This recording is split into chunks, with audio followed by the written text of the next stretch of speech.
कौन ब्रह्मा का पिता है, कौन विष्णु की मां, शंकर का दादा कौन है, हमको दे बता।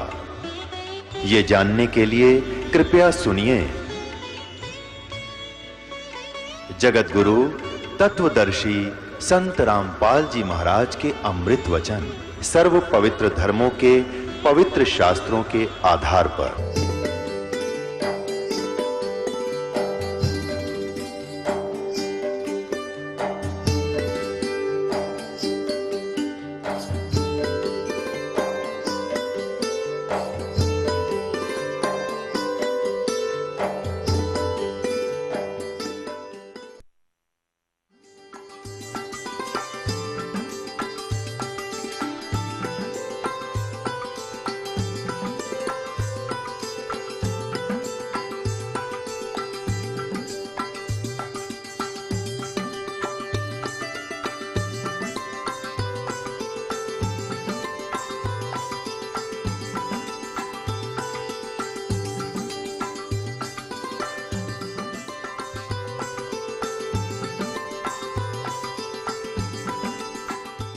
इस पवित्र पुराण ने हमारा बहुत सा काम हल्का कर दिया इस दास का। एक तो ये सिद्ध कर दिया कि ब्रह्मा और विष्णु और शिव और रुद्र महेश्वर जिसको कहते हैं ये भगवान नहीं है, ये ईश नहीं है। इसलिए दास कहता है कि तीन मुख्य रूप में दास के प्रवचनों में ये ब्रह्म समझो। एक सरब्रह्म, एक अक्षर ब्रह्म और तीसरा परम अक्षर ब्रह्म। तो इन तीन प्रभुओं का ज्ञान जब हमें होगा तो हम पूरे दातम ज्ञान को आसानी से समझ सकेंगे। ये ज्ञान हमें होगा कहाँ से? हमारे सदग्रंथों से। हमारे सदग्रंथ कौन से हैं? जैसा आपको अभी बताया, हमारे सदग्रंथ हैं, सदशास्त्र हैं, पवित्र पांचों वेद, ऋग्वेद, सामवेद, अथर्ववेद और यजुर्वेद, और पांचवा वेद सूक्ष्म वेद जो परमात्मा स्वयं आकर ज्ञान देता है। और ये हिंदू धर्म के गुरुजी बताते हैं पांचवा वेद महाभारत है। पांचवा वेद महाभारत, ये इनकी अपनी सोच है। ये पांचवा वेद महाभारत नहीं है। वैसे तो कितने वेद बना लो, ज्ञान अपनी मर्जी से, जैसे बोध माने ज्ञान ही होता है। 18 बोध 18 ज्ञान ये पुराण है। 18 बोध अलग हैं और उनमें से एक बोध पुराण है, और पुराणा के फिर 18 विभाग हो गए। इस प्रकार हमने इस तत्व ज्ञान को समझना है। प्रसंग चला है कि परमात्मा की प्राप्ति के लिए हम इतना कठिन प्रयत्न करते हैं। प्रत्येक मानव ये मानता है कि कोई शक्ति है जो हमें सुखी कर सकती है, कोई ऐसी पावर है। तो उसकी उस समर्थ शक्ति को किसी ने तो अपने हिसाब से किसी देव को मान लिया कि ये समर्थ शक्ति है, दूसरे ने मान लिया ये ऐसी समर्थ शक्ति है, ये है पूर्ण परमात्मा, किसी ने किसी को। तो ये निर्णय कहाँ से होगा कि पूर्ण परमात्मा कौन है? जैसे आपके समक्ष श्री ब्रह्मा जी रजगुण, श्री विष्णु सतगुण, श्री शिव जी तमगुण, ये तो रिजेक्ट हो गए। ये गॉड नहीं है, ईश नहीं है, क्योंकि इन्हीं के इतिहास में लिखा है। इनके पिता ने बोला है, सदाशिव ने कह दिया। ठीक है, अब ये सदाशिव कौन है? ये कहता मेरा एक ओम अक्षर है। ओम अक्षर किसका है? ब्रह्म का। तो ये ब्रह्म ही सदाशिव रूप में प्रकट हो गया। जैसे गीता ज्ञान देते समय इसने अपना वास्तविक रूप दिखाया श्री कृष्ण से बाहर निकल के, और इतना लंबा चौड़ा ऊपर तेज बहुत घड़ा इसके शरीर में, और इसके भयंकर रूप को देखकर अर्जुन जैसा योद्धा भी कांप रहा है और कह रहा है कि भगवान आप तो देवताओं को भी खा रहे हो, सिद्धों की सिद्ध भी आपके, ऋषि भी आपके सामने मंगल कामना कर रहे हैं, आप किसी को नहीं बख्श रहे हैं। तो 11वें अध्याय के 32वें श्लोक में कहता है कि मैं काल हूँ भाई और अब प्रवृत्त हुआ हूँ। श्री कृष्ण काल नहीं थे। श्री कृष्ण जी ने पहले कभी अपने आप को काल नहीं कहा, बाद में कभी उसने काल नहीं कहा। और उनके पास आकर के सब ग्वाल बाल गोपिकाएं तथा पशु पक्षी भी प्यार पाते थे। तो श्री कृष्ण काल नहीं थे, ये काल था श्री कृष्ण यानी विष्णु जी के पिताजी, जो इनको भी यहाँ अज्ञान से परिपूर्ण करके रोके हुए हैं। पुण्यात्मा, उस कौन से परमात्मा की हम भक्ति करें, इसका निर्णय हमारे सदग्रंथों में। सदग्रंथ आपको बता दिया, ये 5 वेद और इन 4 वेदों का निष्कर्ष संक्षेप श्रीमद् भगवत गीता में इस ब्रह्म ने ही बोला है, जो अभी विष्णु और ब्रह्मा जी को कह रहा था कि तुम ईश नहीं हो, तुमने अपने आप को ईश मानकर कर्ता मानकर बहुत भारी गलती की है, बड़ा अचरज किया है, असंभव बात की है तुमने, कही है तुमने। तो ये भगवान नहीं है, ये तो क्लियर हो गया। और ये गीता ज्ञान दाता यही है, ब्रह्म है, सरपुरुष है, श्री कृष्ण में प्रवेश करके बोलता है। ये स्वयं कभी किसी के समक्ष नहीं आता, इसने प्रतिज्ञा कर रखी है। श्रीमद् भगवत गीता अध्याय नंबर 7 के श्लोक 24 और 25 में यही गीता ज्ञानता था। ये ब्रह्म, ये काल, सदाशिव जिसको कहते हैं, ये कहता है कि मैं कभी किसी के समक्ष अपने वास्तविक रूप में नहीं आता। मुझ अव्यक्त को यह व्यक्तिम आपनम मन्यन्ते, ये बेबुद्धि के लोग, मंदबुद्धि के व्यक्ति मुझे श्री कृष्ण मान रहे होंगे व्यक्ति रूप में प्रकट। आई एम नॉट कृष्ण, मैं अपनी योग माया से छुपा रहता हूँ, मैं कभी किसी के समक्ष नहीं आता। ये मेरा अनुत्तम एक नियम है, घटिया नियम है और अविनाशी अटल नियम है कि मैं कभी अपने वास्तविक रूप में, जो ये मेरा रूप है असली, मैं काल हूँ, मैं किसी के समक्ष नहीं आता। तो ये कहता है कि मुझे ये कृष्ण मान रहे हैं, मैं कृष्ण नहीं, मैं गुप्त अपने कार्य जो करता हूँ, मेरे कर्म और जन्म अलौकिक हैं। श्रीमद् भगवत गीता अध्याय नंबर 4 के श्लोक नंबर 5 और 9 में इसने स्पष्ट किया है। इसके जन्म और कर्म अलौकिक कैसे हैं, ये अभी आने वाले समय में आपको बताएंगे। यहाँ प्रसंग चल रहा है कि 3 पुरुष हैं। अब साथ में एक कंसेप्ट और क्लियर करना पड़ेगा कि कौन से सदग्रंथ हैं जिनको हम प्रमाणिक माने। जैसे उपनिषद हैं, कोई कठोर उपनिषद है, कोई मांडुक्य उपनिषद है। ये मांडुक्य नाम का एक ऋषि था, उसने जैसा वेदों को समझा और जो अपना भक्ति विधि अपनाई और उससे जो उसको अनुभव हुआ, उसने अपना अनुभव लिख दिया। वो उस मांडुक्य ऋषि का अपना अनुभव है। उस उपनिषद में जितना भी ज्ञान वेद और गीता से मिलता है तो वो वेद और गीता का है, बाकी का उस मांडुक्य के अपने घर का है, वो हमें मान्य नहीं है, जो वेद विरुद्ध है। ऐसे ही अन्य उपनिषद समझे आप। तो ये ऋषिकृत हैं और ये वेद और गीता ये परमात्मा कृत है, प्रभु कृत है। गीता जी के अंदर थोड़ी सी भिन्नता है।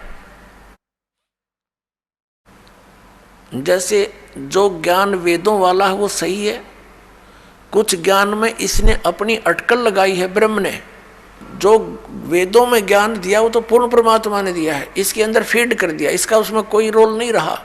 लेकिन आगे इसने ज्ञान दिया है तो ये बीच में इसका ये कहा जाता है कि ब्रह्म दत्त, ये ब्रह्म ने दिया ज्ञान। जैसे ये जीव है, ये है तो भगवान का, और जिस माँ से जन्म ले लिया तो वो फिर उसका अधिकार मानती है कि ये मेरा है, ऐसा समझ लीजिए। और फिर उसी का ही कहा जाता है, बोला जाता है व्यवहार में। तो ऐसे ही चारों वेद पूर्ण परमात्मा ने दिए थे, इसके अंदर फीड कर दिए थे अंतःकरण में ब्रह्म के, सरपुरुष के। इस सरपुरुष ने, ब्रह्म ने अपने श्वासों के द्वारा इसको बाहर निकाला, अपने आप निकल के समय आने पर समुद्र के अंदर। फिर इसने बाद में चारों को छुपा दिया था, जो बाद में सागर मंथन करने पर ब्रह्मा जी को प्राप्त हुए। एक इसने नष्ट कर दिया, पांचवा वेद, जो जिसके देने के लिए परमात्मा को स्वयं आना पड़ता है। प्रत्येक युग में आते हैं और वो सच्चिदानंद घन ब्रह्म की वाणी वो स्वयं बोलकर हमें ज्ञान देकर जाते हैं, हमारा कल्याण करवाते हैं। तो उस वेद ज्ञान को इसने भी पढ़ा, उसके आधार से फिर इसने गीता में वेदों वाला ज्ञान दिया।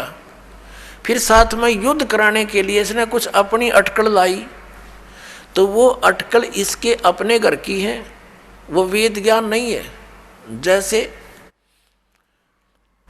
इसने श्रीमद् भगवत गीता अध्याय नंबर 3 के श्लोक नंबर 8 में कहा कि अर्जुन, यदि तू एक स्थान पर बैठा रहेगा, कर्म सन्यासी हो गया, तो फिर तेरा निर्वाह कैसे होगा? एक स्थान पर बैठकर हठ योग करके साधना करता रहेगा। तो मूर्ख लोग होते हैं जो ऊपर से तो हठ योग करके समाधिस्थ नजर आते हैं, लेकिन वो अंदर में चिंतन कुछ और ही करते रहते हैं। ऐसा करना व्यर्थ है।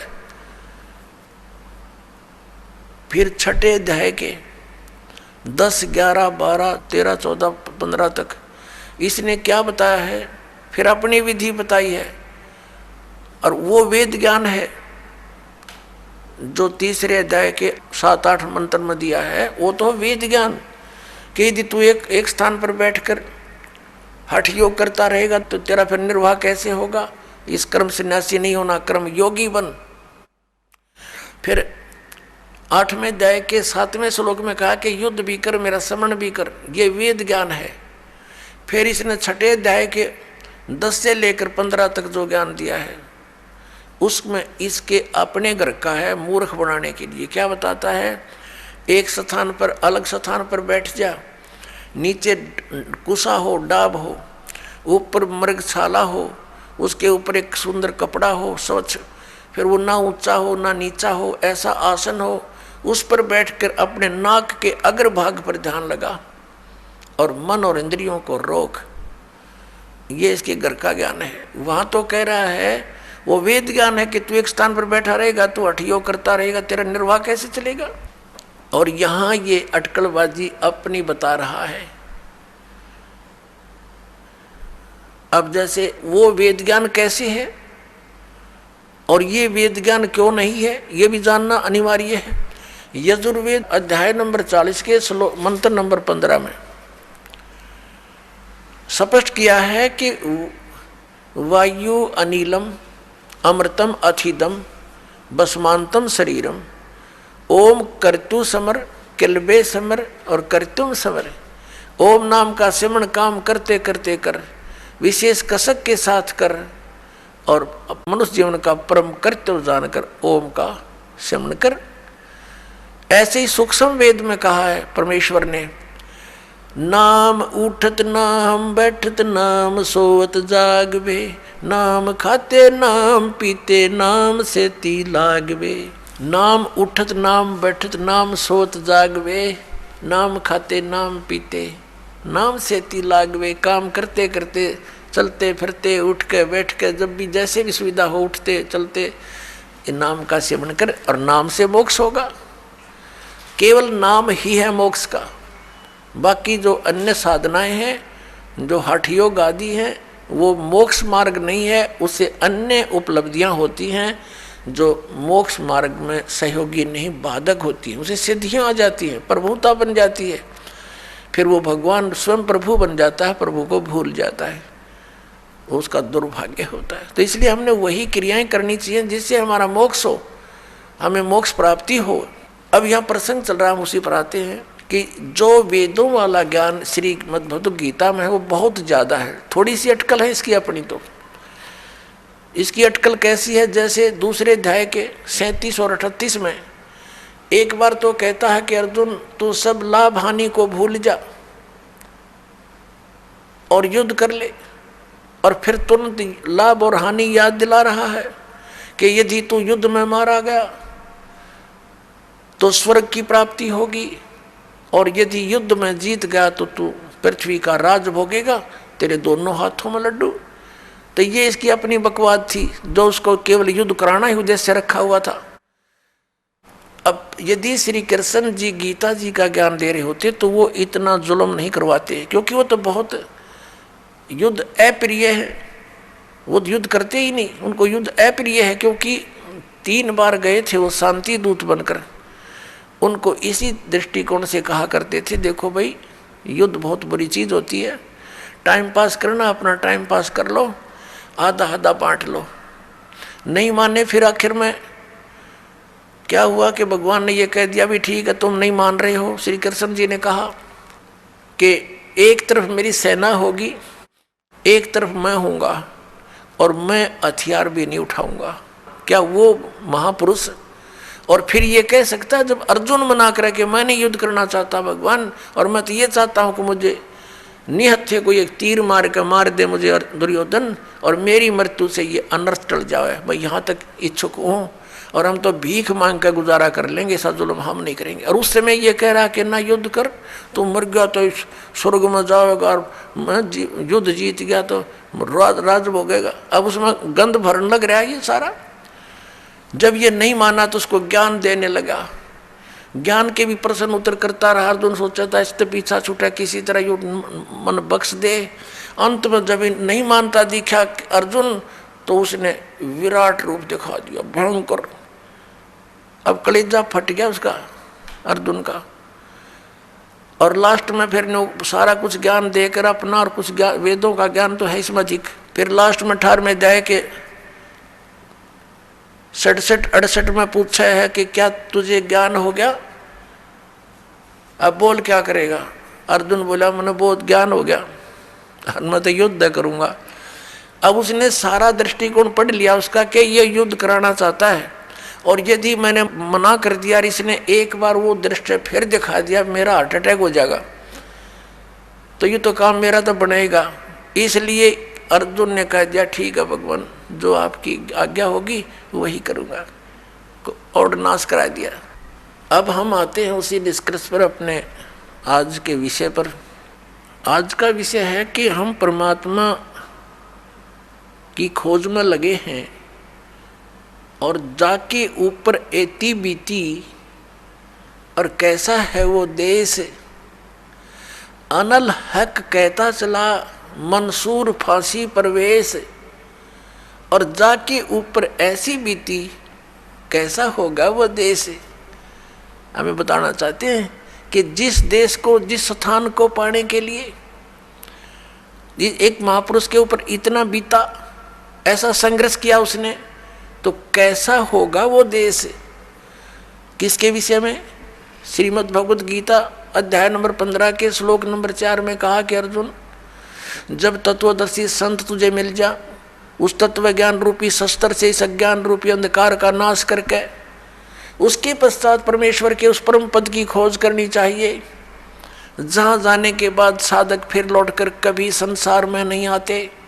और जिस परमेश्वर ने सर्व ब्रह्मांडों की रचना की है, संसार रूपी वृक्ष की प्रवृत्ति जिससे विस्तार को प्राप्त हुई है, भावार्थ है कि जिसने सारे ब्रह्मांडों की, सब प्राणियों की, सबकी उत्पत्ति की है, और मैं उसी की शरण हूँ, केवल उसी की भक्ति करनी चाहिए। गीता ज्ञानदाता स्पष्ट कर रहा, अपनी भक्ति तो उसने बता दी अलग से 8वें अध्याय के 13वें श्लोक में कि मेरा तेको अक्षर है, नथिंग एल्स।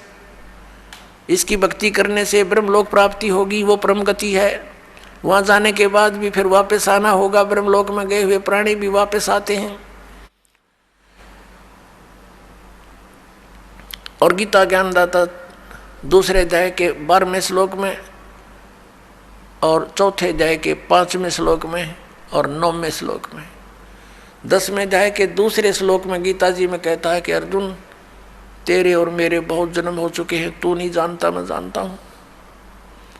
मेरे कर्म और जन्म अलौकिक है। इससे सिद्ध होगा कि इस गीता ज्ञानदाता कहता 8वें अध्याय के 13वें श्लोक में, ओम इति एकाक्षरम ब्रह्म व्यवहारण माम अनुसमरण ये प्रयाति तजम देहम स याति परमाम गतिम। मुझ ब्रह्म का केवल एक ओम अक्षर है, नथिंग एल्स। जैसा अपन जी ने शिव महापुराण में अपनी आंखों देखा था कि मेरे मुख से ये ओंकार एक प्रणव मंत्र उच्चारण हुआ था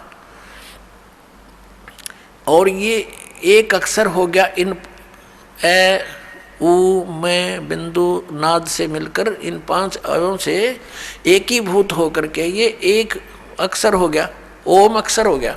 तो गीता अध्याय नंबर 8 के श्लोक नंबर 13 में, गीता अध्याय नंबर 8 के श्लोक नंबर 13 में ये वही कह रहा कि ओम इति एकाक्षरम ब्रह्म व्यवहारन माम अनुसमरण ये प्रयाति तदम सयाति प्रमाम गतिम। मुझ ब्रह्म का यह एक ओम अक्षर है, नथिंग एल्स। अंतिम समय तक इसकी साधना भक्ति करता हुआ, श्रवण करता हुआ जो शरीर त्याग कर जाता है वह परम गति को प्राप्त होता। कौन सी परम गति? ओम से मिलने वाली स्थिति गति। वो क्या है? वो ब्रह्मलोक प्राप्ति है। 8वें अध्याय के 16वें श्लोक में कहा कि ब्रह्मलोक पर्यंत भी सभी पुनरावृत्ति के अंदर वहाँ गए प्राणी भी पुनर्जन्म हो आते हैं, क्योंकि ये खुद कहता है मेरा भी जन्म होता है, तेरा भी होता है। तो इससे जन्म मृत्यु और ये दीर्घ रोग परम शांति, ये दीर्घ रोग नहीं नष्ट हो सकता और परम शांति नहीं हो सकती। इससे ये भी सिद्ध हो गया कि गीता ज्ञानदाता वही है जो शिव महापुराण के अंदर ब्रह्मा और विष्णु को ये कह रहा था और शिव को और महेश्वर को उनसे भिन्न है। वो कह रहा था कि तुम ईश नहीं हो, तुमने सब मुझसे ही कुछ विभाग प्राप्त किए हैं और तुम प्रभु बन बैठे। और फिर ये भी कहा कि मेरा एक ओम अक्षर है, 5 अवयव से बना हुआ, ये एकीभूत होकर के ये एक अक्षर ओम है, वर्ण है, ओम अक्षर है। तो इसे सिद्ध हो गया कि वही सदाशिव, वही काल ये गीता ज्ञान दे रहा है। जो श्री ब्रह्मा जी, श्री विष्णु जी, श्री शिव जी और इसी महेश और रुद्र को कह रहा पुत्र हो तुम मेरे, ये उनका पिता है, इनकी माता दुर्गा है। अब यहाँ प्रसंग फिर लाते हैं हम कि कैसा है वो देश। कहते हैं अनल हक कहता चला मंसूर फांसी परवेश, जाके ऊपर ऐसी बीती कैसा होगा वो देश। जिसके ऊपर ऐसा शीश भी दे दिया, टुकड़े टुकड़े हो गया, तो कैसा होगा वो देश। उसके विषय बता है गीता ज्ञानदाता कहता 18वें अध्याय के 62वें श्लोक में कि अर्जुन तू सर्वभाव से उस परमेश्वर की शरण में जा, उस परमेश्वर की कृपा से ही तू परम शांति को और सनातन परम धाम को प्राप्त होगा। ओए होए, परम शांति और सनातन परम धाम। सनातन परम धाम जो सदा रहने वाला, शाश्वतम स्थानम, मूल पाठ में लिखा है शाश्वतम स्थानम। शाश्वत माने सदा रहने वाला, अविनाशी, और स्थान को, धाम को, लोक को, वो स्थान उसको प्राप्त होगा और वहाँ परम शांति होगी। इससे सिद्ध है गीता ज्ञान दाता से कोई अन्य है वो प्रभु, वो परमेश्वर, जिसकी शरण में जाकर साधना करने से, जिसकी साधना करने से वो परम शांति हो सकती है और वो स्थान प्राप्त हो सकता है जहाँ जाने के बाद साधक फिर लौटकर कभी संसार में नहीं आते। वो गीता ज्ञानदाता से अन्य है, भिन्न है। अब पुण्यात्माओं, हमारे जो पवित्र सदग्रंथ हैं वो कौन से हैं जिससे हमें निर्णय हो कि हु इज गॉड, परमात्मा कौन है, हु इज ही गॉड, वह परमात्मा कौन है। उस परमेश्वर की शरण में जाने के लिए गीता ज्ञानदाता कह रहा है उस परमेश्वर की शरण में जाओ, वह परमेश्वर कौन है और कहाँ प्रमाण है। और उसकी साधना का मंत्र कौन सा है और किसको सत्य माने। श्रीमद् भगवत गीता अध्याय नंबर 16 के श्लोक नंबर 23 और 24 में कहा है, अर्जुन, जो शास्त्र विधि को त्याग कर मनमाना आचरण करते हैं उनको न तो सुख हो, न उनकी गति हो और न ही उनको कोई सिद्धि प्राप्त हो सकती, अर्थात यूजलेस, व्यर्थ। फिर 24वें श्लोक में कहा कि अर्जुन, इससे तेरे लिए कर्तव्य और अकर्तव्य की व्यवस्था में शास्त्र ही प्रमाण है। शास्त्रों में वर्णित विधि अनुसार ही साधना करेगा, उसी ज्ञान पर आरूढ़ रहेगा तो तुझे लाभ होगा, अन्यथा कोई लाभ नहीं। अपने आत्मा पवित्र हिंदू धर्म के धर्म गुरु आदरणीय शंकराचार्य जी माने जाते हैं। आदि शंकराचार्य जी जिसने ये 4 मठों की स्थापना की, उसके पश्चात फिर अन्य सुयोग्य शिष्यों को उस पर स्थापित करके स्वयं 32 वर्ष की आयु में आदि शंकराचार्य जी सवधाम चले गए थे। अब उन धर्म गुरुओं ने क्या बताया है हमारे को? उन्होंने हमें बताया है कि श्री ब्रह्मा जी, श्री विष्णु जी, श्री शिव जी ये अजरो अमर हैं, ये सर्वशक्तिमान हैं। श्री विष्णु जी ही श्री कृष्ण और श्री राम रूप में अवतरित हुए, जन्म हुआ उनका यहाँ पर, उन्होंने जो लीलाएं की उनके वो गुणगान किया करते हैं। और फिर उनसे कोई पूछता है, जैसे पूछा ही करते थे हम भी पहले, प्रश्न करते थे क्या रजगुण ब्रह्मा जी, सतगुण विष्णु, तमगुण शिव जी हैं? वो कहा करते हाँ, रजगुण ब्रह्मा जी हैं, सतगुण विष्णु जी हैं, तमगुण शिव जी हैं। और रजगुण ब्रह्मा जी उत्पत्ति करते हैं और सतगुण विष्णु जी हमें हमारी यहाँ सतिथि रखते, बनाए रखते हैं, पालन भी करते हैं। और श्री शंकर जी संहार करते हैं, ये तमोगुण है। तब उनसे प्रश्न किया करते कि श्री ब्रह्मा जी, श्री विष्णु जी, श्री शिव जी ये किसकी भक्ति करते हैं? वो उत्तर देते थे कि भगवान विष्णु और शंकर श्री राम की भक्ति करते हैं। कोई कहता है कि श्री शंकर जी के आराध्य देव विष्णु जी हैं, कोई कहते श्री विष्णु जी के आराध्य देव शंकर भगवान हैं, ये इन्हीं की पूजा करते हैं। और यहाँ तक कहते थे कि राम तो शिव जी की भक्ति करता है, शिव जी श्री राम की भक्ति करता है। इसको उहाबाई का ज्ञान कहते हैं। आदि शंकराचार्य जो पवित्र हिंदू धर्म के जो धार्मिक गुरु माने जाते हैं, इनका विधान क्या है कि जीव ही ब्रह्म है, अयम आत्मा ब्रह्म, अहम ब्रह्मास्मि, तत्वमसि, प्रज्ञानम ब्रह्म, ये इनके 4 मठों के एक वाक्य हैं। और यही वाक्य उपासना के हैं, मोक्ष मार्ग बताते हैं ये। और ये भी कहते हैं कि ये 4 वाक्य उपनिषदों से लिए गए हैं। और फिर इनसे प्रश्न किया करते थे कि क्या वेदों वाला ज्ञान ही श्रीमद् भगवत गीता में है? संक्षेप में हाँ, ये स्वयं ही बताते थे कि 4 वेदों ऋग्वेद, यजुर्वेद, सामवेद, अथर्ववेद का संक्षेप में ज्ञान है श्रीमद् भगवत गीता, जो भगवान श्री कृष्ण ने बोला, इनका कहना था। और फिर इनसे प्रश्न किया करते थे कि श्री मद् भगवत गीता के अंदर जो वर्णित विधि है, हमें मोक्ष मार्ग बताइए। तो ये क्या बताया करते? गीता जी का पाठ करो नित्य, मोक्ष मार्ग बताते हैं ये, गीता जी का पाठ करो नित्य, 1 अध्याय जितना भी कर सकते हो, तुम्हारा मोक्ष हो जाएगा।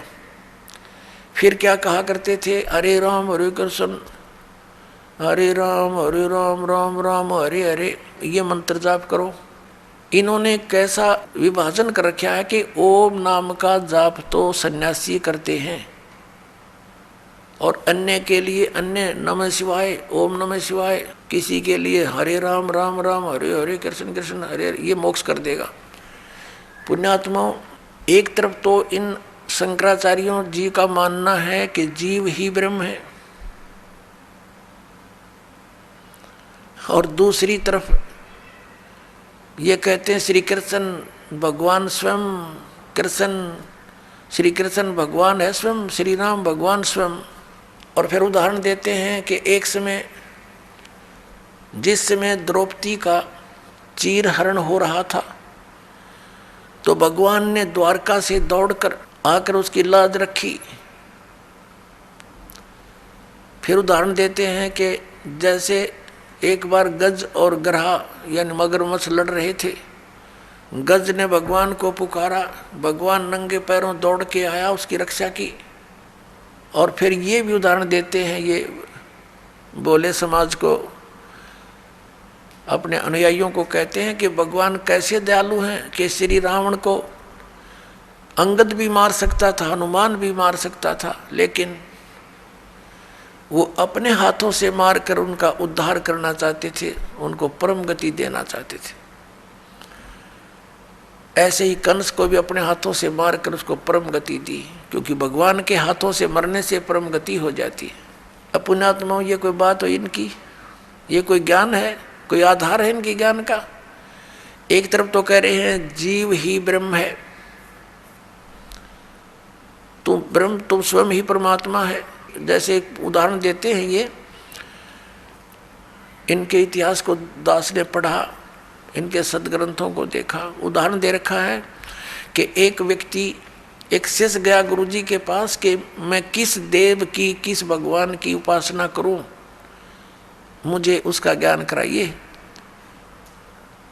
तो गुरुदेव ने बताया कि तू खुद ही भगवान है, तू ही परमात्मा है, तू अज्ञानता से अपने आप को जीव समझ रहा है, बस वो भगवान बन गया, उसको ज्ञान हो गया शिष्य को। वाह भाई वाह, कितना सिंपल, कितना साधारण से ज्ञान हो गया। और फिर ये मंत्र जाप करते, हरे राम राम राम कृष्ण कृष्ण हरे हरे। फिर ये किस लिए? जब तुम ही जीव ही परमात्मा है, फिर ये किस लिए कर रहे हो?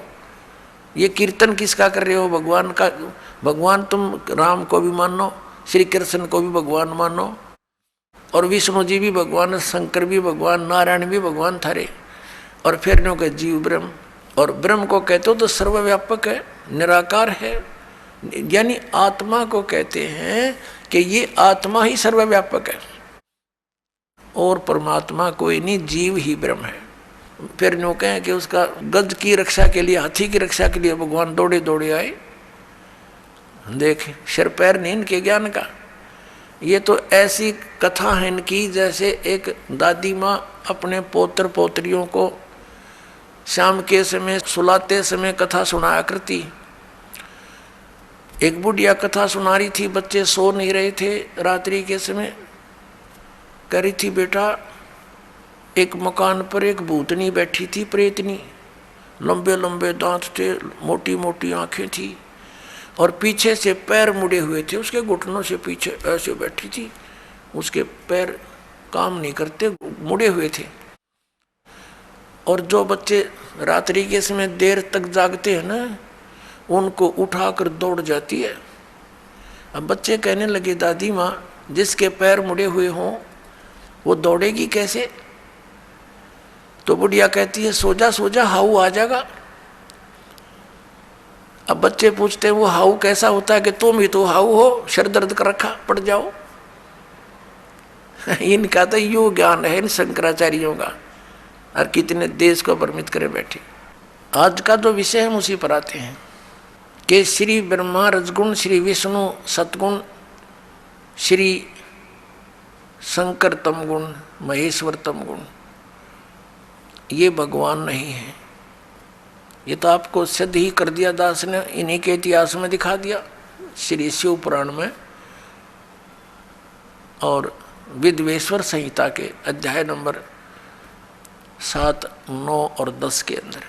अब बाकी बचे 3 पुरुष जो दास कहता है कि 3 पुरुष मुख्य तौर पर अध्यात्म ज्ञान के अंदर आते हैं, एक सरपुरुष, एक अक्षर पुरुष और तीसरा परम अक्षर पुरुष। इन्हीं को अन्य शब्दों में सरब्रह्म, अक्षर ब्रह्म और परम अक्षर ब्रह्म, और अन्य शब्दों में ईश्वर, परमेश्वर कहा जाता है। ये कहाँ प्रमाण है? अब दास ने ये तो प्रमाणित आपके समझ कर ही दिया कि हमने सदग्रंथों के अतिरिक्त अन्य किसी भी दंत कथा को स्वीकार नहीं करना है जो वेदों, गीता और सूक्ष्म वेद में प्रमाणित ना हो। और इसी का समर्थन पवित्र श्रीमद् भगवद गीता अध्याय नंबर 16 के श्लोक 23 और 24 से हमें प्राप्त हुआ। तो इससे कंसेप्ट क्लियर हुआ कि इसके अतिरिक्त जो वेदों में वर्णित और गीता में वर्णित विधि है तो वो हमें मान्य है और वही हमारी मोक्षदायक है, कल्याणकारक है, उससे अतिरिक्त नहीं।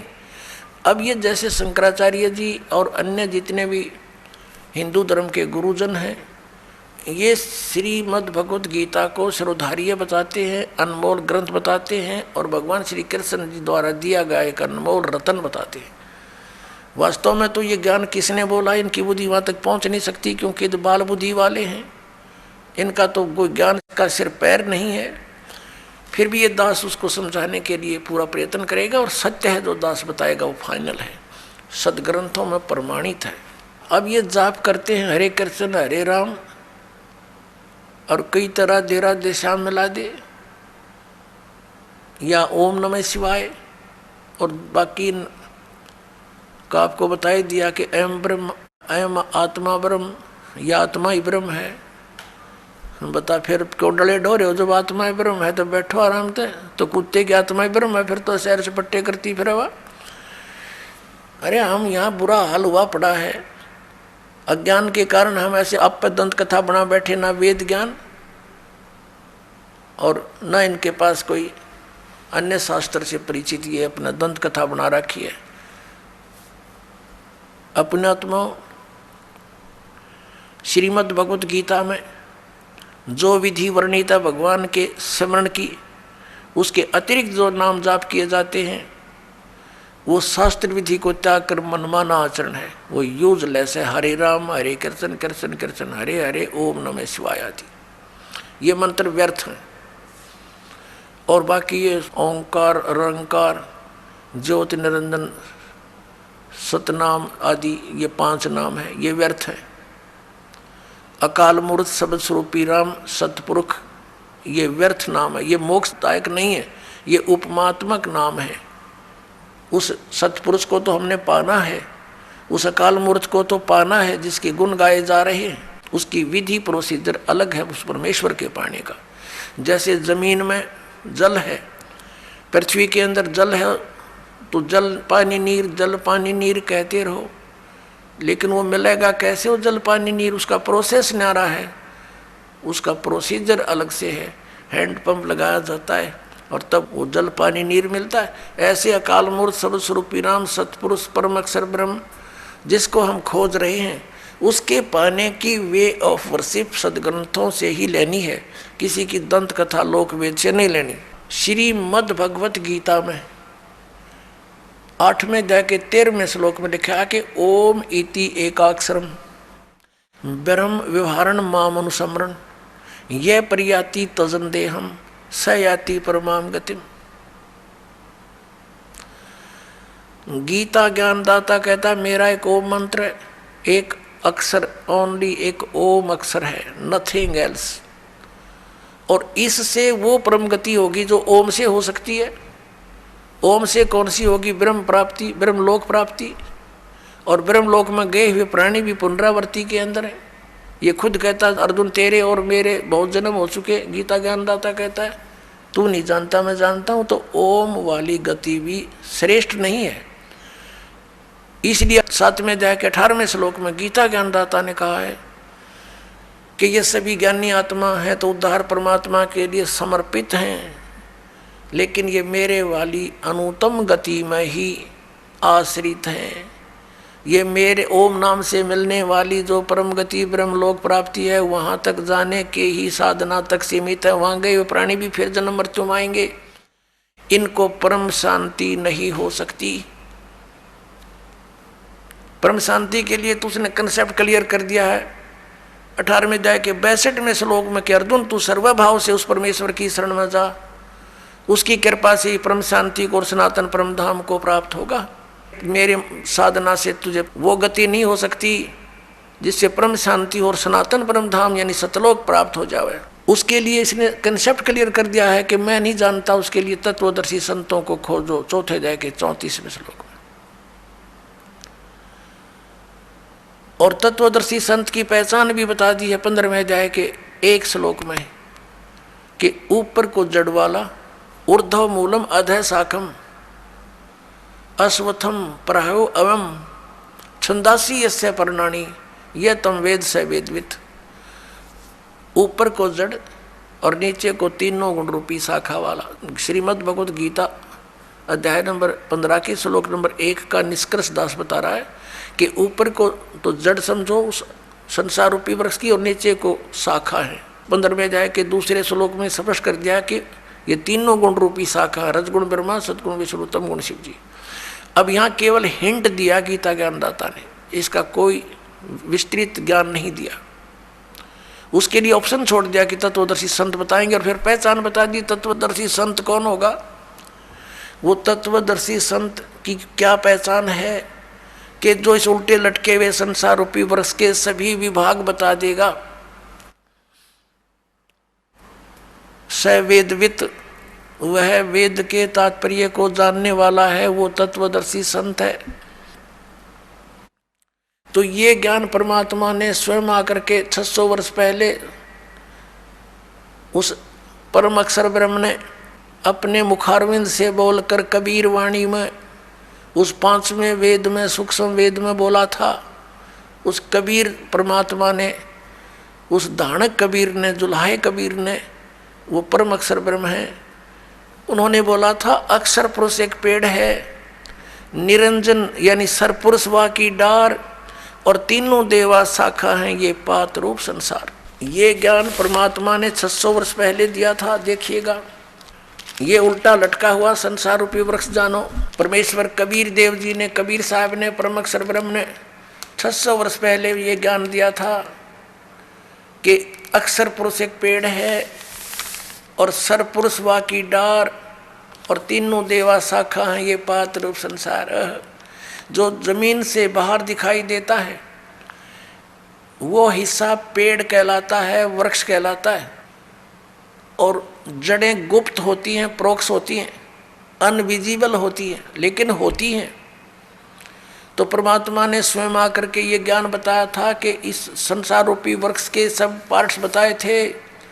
अक्षर पुरुष एक पेड़ है, ये तना समझो ये अक्षर पुरुष है, क्योंकि इसके ऊपर फिर सब शाखाएं और टहनी और पत्ते और फल लगते हैं।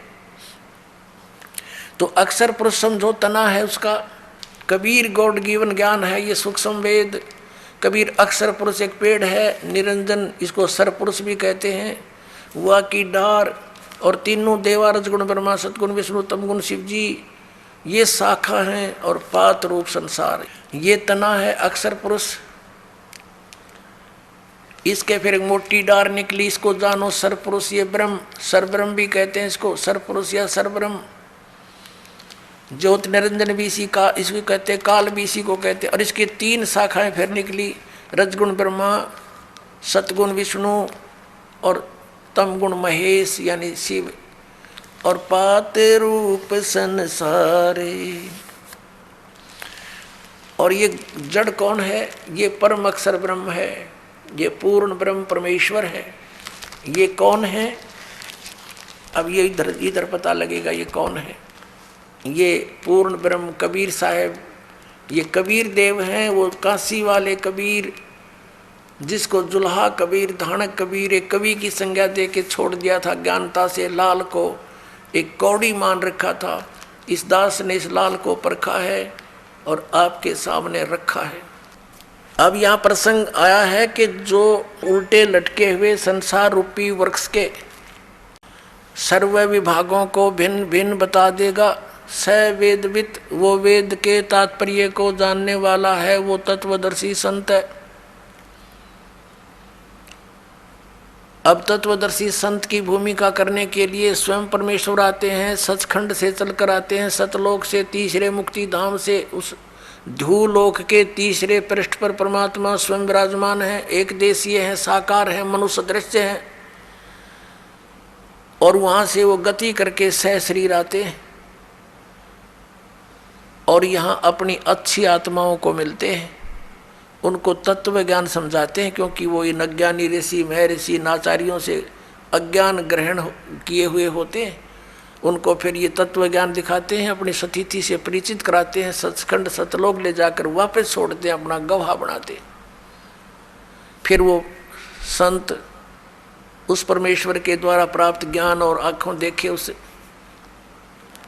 पूरे ब्रह्मांडों को, सतलोक को, फिर अपनी वाणी में ढोल के डंके पर आवाज़ लगाकर सुनाते हैं, कहते हैं कि कबीर इज गॉड, धानक रूप रहा करतार, अनंत कोट ब्रह्मांड का एक रति नहीं भारे, सतगुरु पुरुष कबीर हैं ये कुल के सिरजनहार। उन महापुरुषों ने जिनको परमात्मा का साक्षात्कार हुआ और सचखंड सतलोक वो स्थान देखा जहाँ भगवान रहता है, उन्होंने सब ने बताया कि परमात्मा साकार है, सह शरीर है, उसका नाम कबीर है, वो मनुष्य दृश्य है। और ये वही परमात्मा काशी के अंदर धानक रूप जुल्हा रूप में प्रकट हुए थे और तत्व ज्ञान देकर चले गए थे। अब गीता जी अध्याय नंबर 15 के श्लोक नंबर 1 में स्पष्ट हो गया कि तत्वदर्शी संत वो होगा जो इस संसार रूपी वृक्ष के सभी पार्ट्स को, सभी विभागों को भिन्न भिन्न बतावे। पुण्यात्मा परमात्मा खुद आए थे वो ज्ञान देने के लिए, और इन अज्ञानियों के कारण, इन ऋषि महर्षि आचार्य मंडलेश्वरों नकली गुरुओं के कारण इस अज्ञान को सुनकर हमने इस लाल को तो कौड़ी बनाकर डाल दिया कूड़े के टोकरे में, और कौड़ी हमने उठा के छाती का लगा रखे थे। ये जो पूजा के योग्य भगवान नहीं थे, जो भगवान ही नहीं थे, उनके हम पूज रहे थे। इसी 15वें अध्याय के 1 से लेकर 4 का निष्कर्ष है कि अक्षर पुरुष एक पेड़ है, निरंजन वा की डार, तीनों देवा रजगुण ब्रह्मा सतगुण विष्णु तमगुण शिव जी ये शाखा है, और पात रूप संसार हम नीचे हैं, हम पात रूप में। और परमात्मा मूल कौन है? वो परमाक्षर ब्रह्म है। उसको परमाक्षर पुरुष कहो, चाहे परमाक्षर ब्रह्म कहो, चाहे उसे परमेश्वर कहो, परमेश्वर।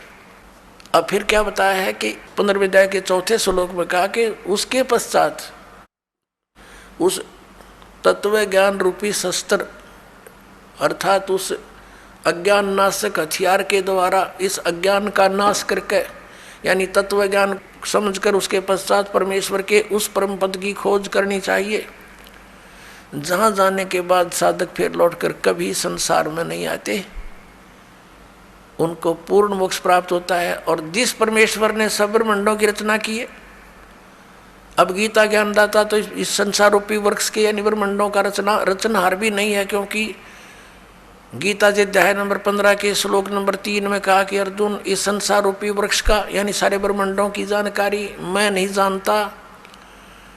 यहाँ विचार काल में जैसा कि तेरे और मेरे गीता जी के डिस्कशन में मैं बताऊंगा, मुझे ज्ञान नहीं, उसकी सतिथि से मैं परिचित नहीं, इसकी अच्छी तरह मुझे सतिथि का ज्ञान नहीं है। तो इसे सिद्ध हो गया कि ये सृजनहार नहीं है गीता ज्ञानदाता, और जो सृजनहार है वो कबीर देव है, परम अक्षर ब्रह्म है।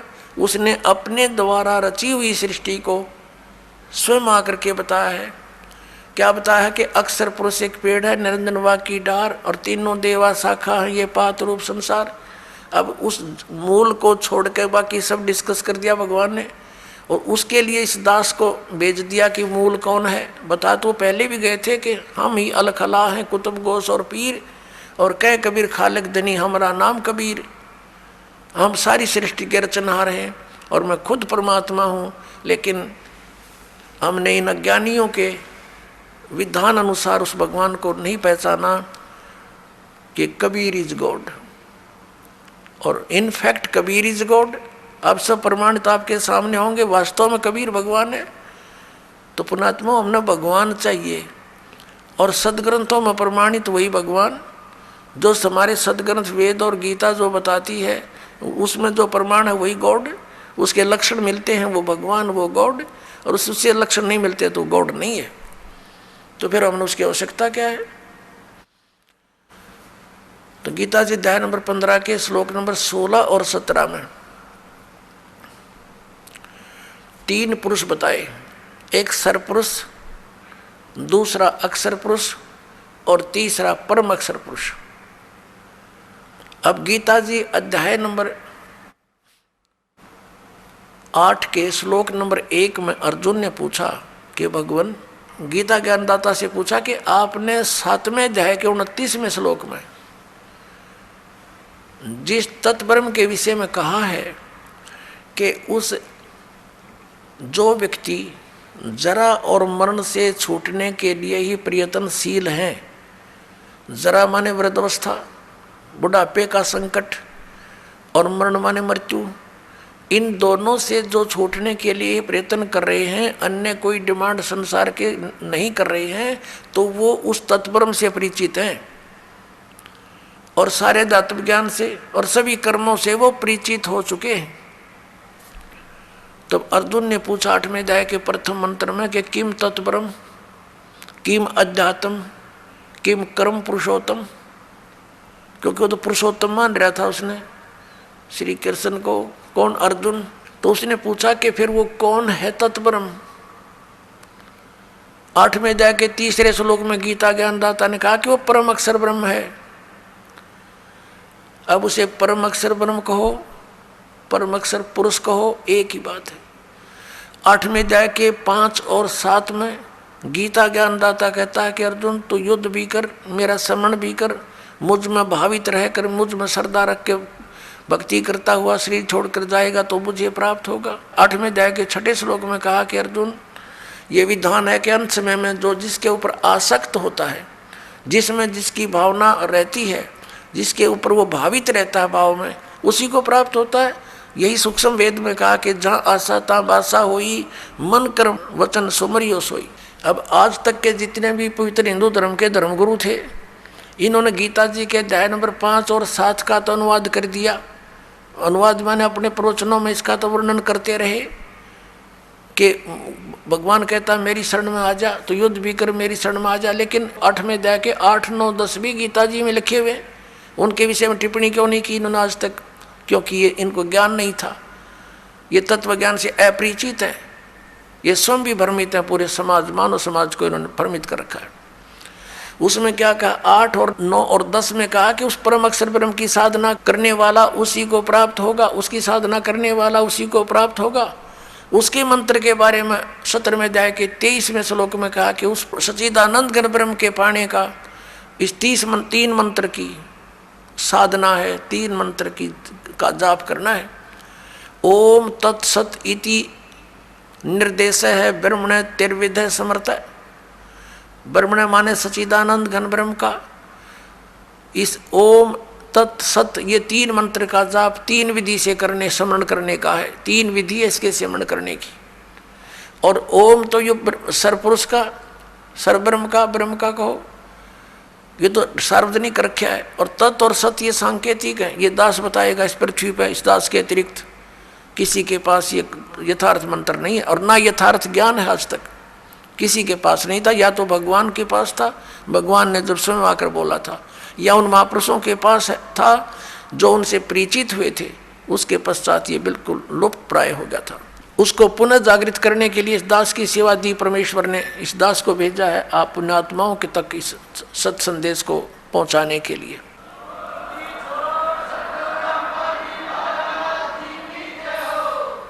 अब यहाँ 17वें अध्याय के 23वें श्लोक में 3 मंत्र का जाप है परम अक्षर ब्रह्म का।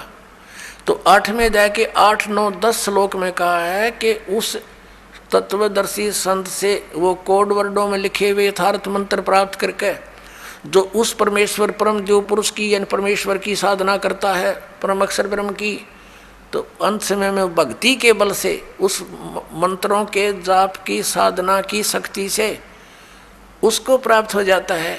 उस परमात्मा को प्राप्त करके फिर दोबारा संसार में नहीं आते, उनका जन्म मृत्यु सदा के लिए समाप्त हो जाता है। गीता ज्ञानदाता अपनी साधना और अपनी स्थिति से तो स्वयं परिचित करा रहा, अपनी गति से भी, कि अर्जुन तेरे और मेरे बहुत से जन्म हो चुके, तू नहीं जानता मैं जानता हूँ। इसे सिद्ध है कि गीता ज्ञानदाता की भक्ति साधना से परम गति नहीं हो सकती। इसलिए 7वें अध्याय के 18वें श्लोक में गीता ज्ञानदाता अपनी गति को यानी ओम नाम से होने वाली परम गति को अनुत्तम कह रहा है कि अश्रेष्ठ है, व्यर्थ है।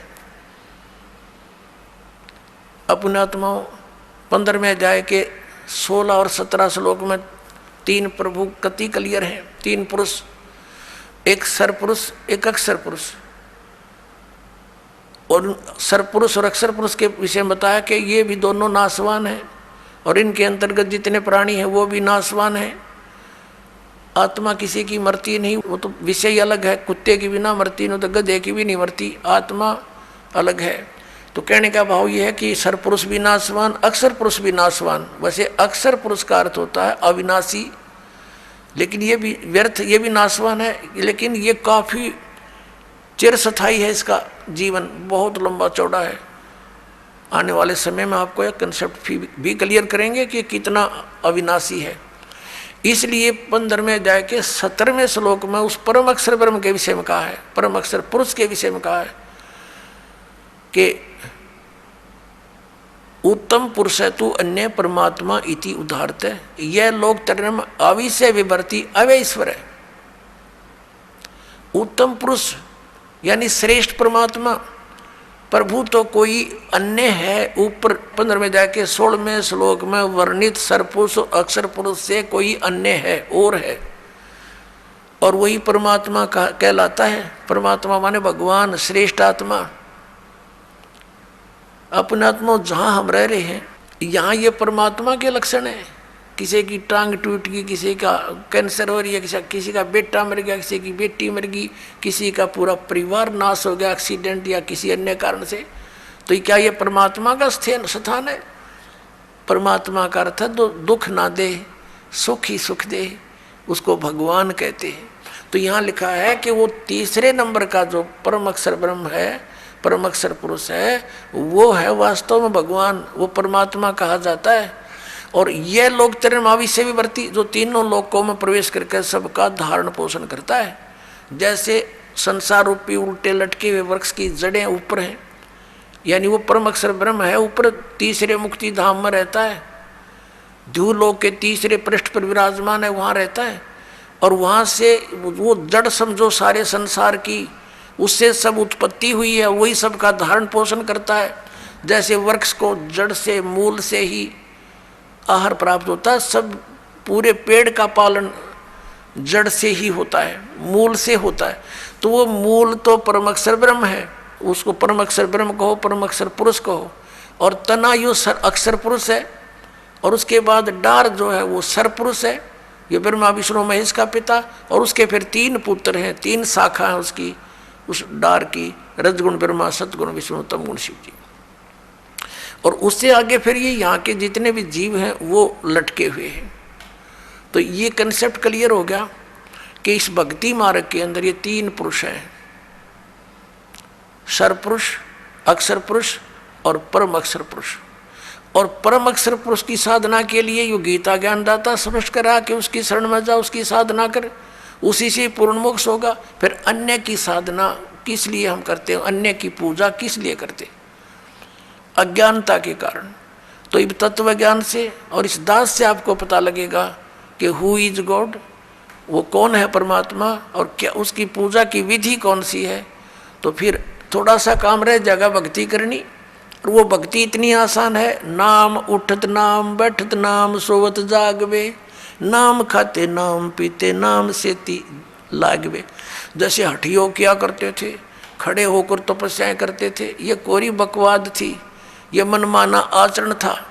हम सोचा करते थे कि ऐसे ही भगवान मिलेगा, हमारा नंबर नहीं आ सकता, हम बाल बच्चे भी नहीं त्याग सकते, भगवान संन्यास लेने से ही मिलता है।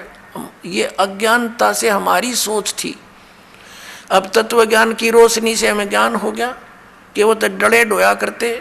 उसके विषय में कहा कि डंब करें डूंगर चढ़ें। डंब दब माने पाखंड करते हैं, ऊंचे स्थान पर जाकर बैठ जाते हैं, नुआसन पदम लगा के धूना लगा के चमटा गाड़ गए कि दूर तो दिखा किसी ने महात्मा बैठा है।